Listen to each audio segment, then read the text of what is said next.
This is Ben Bishop with Maintenance Technology Systems. Today we are going to go over some of the hotkeys found in the MTSXplorer program.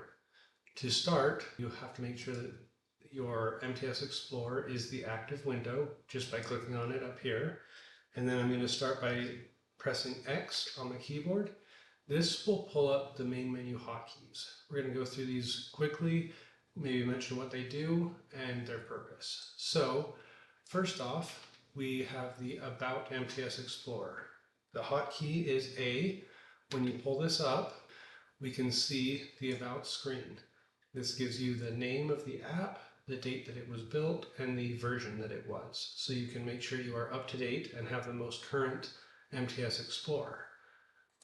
That can also be found by going to the Help About MTSXplorer drop-down option here. So the next letter we have is the B. When we press that, we have the MTS Setup Database. This one will show, let me get out of it really quick and open up an actual department so we can see some of the data that we are looking at. When we press B, it will open this up and it will load our machine ID, our machine description, and the measurement location descriptions. And if you have more showing more than 4 points, it will include those points, as you can see here with this K2 drive motor and gearbox. It'll just automatically show and load those points as you are looking at them. You can edit things here, and we go over that in another video. So I'm going to hit cancel. That can be found right here in Database Setup. The next one is the Cursor Trend button. So if we hit C, that drop down opens up. This one is very useful when you have a FFT plot available.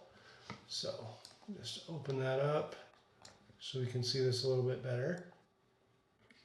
When you don't have a lot of trending data, you can look at specific peaks in the trend. So as I click on this specific point, we can see, let me zoom in a little bit.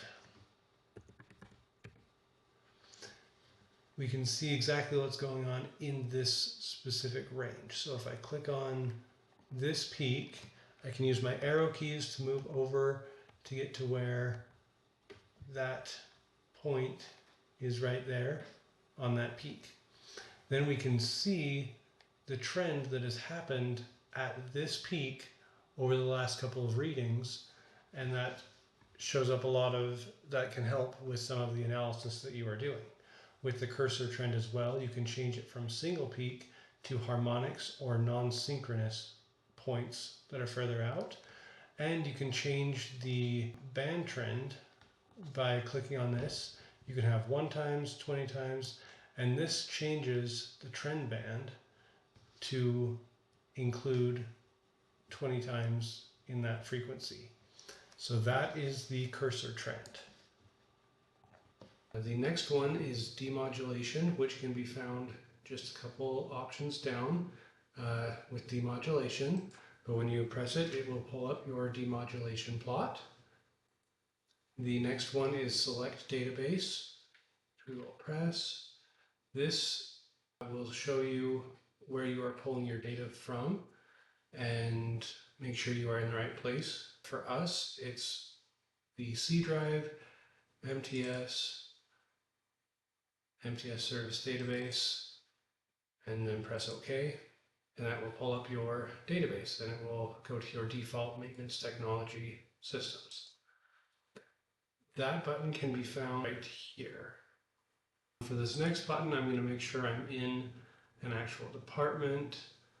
Let's say this one. This is the location information. So if you look down here, you can see the machine name that is just defaulted here.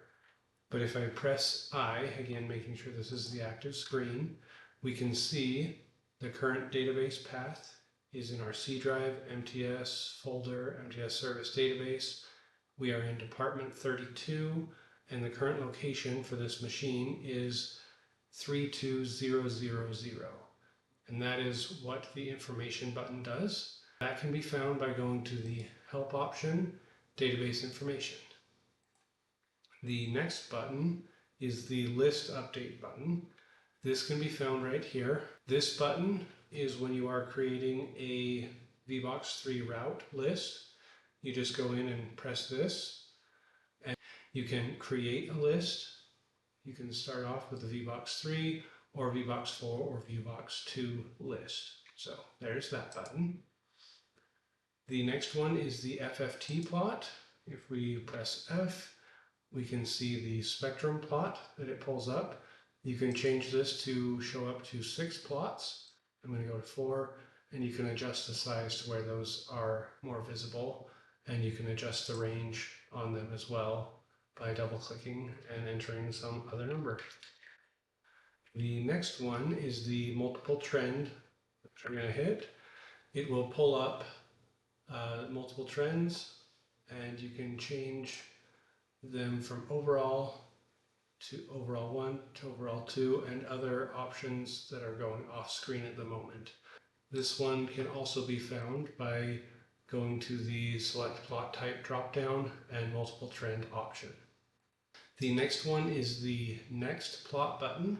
So if we had the FFT plot open, you could see what the FFT was for this machine point, and then if we hit N, we can see it changes and we move down another point. That is what the N does. Jumping down to the P really quick, it does exactly the opposite, going to the previous point that we just looked at. So there are N and P. The next plot is the order plot. That can be found under the Select Plot Type drop-down under Order Analysis. That pulls up the order spectrum plot, as we can see there. The next one is fault frequency, which can also be found in the Select Plot Type drop-down. Fault frequency right there.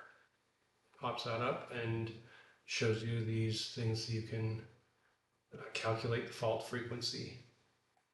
The next one is the machine report one, which is R. You click on it, and this is where you can write up the report based on any problems you are seeing off of your machine list. We have another video going over the uses and best ways to use this and how it functions. Feel free to look that up. This is found in the Select Plot Type drop-down Machine Analysis button. Next we have the single trend, which is found in the Select Plot Type drop-down. Single trend. It just pulls up a single trend, very much like the multiple trend, only this is just a singular one. The next plot is the waveform plot by W, and that one pulls up the waveform, and you can find that under the Select Plot Type drop-down, waveform plot. The next one is the database tools, which matches this button right here underneath the database setup button. This one pulls up a whole bunch of other tools that we go over in another video. Feel free to watch that to learn more about it. The next button is the upload button with U, and that can be found right here, right next to List Update button. Can be found right here.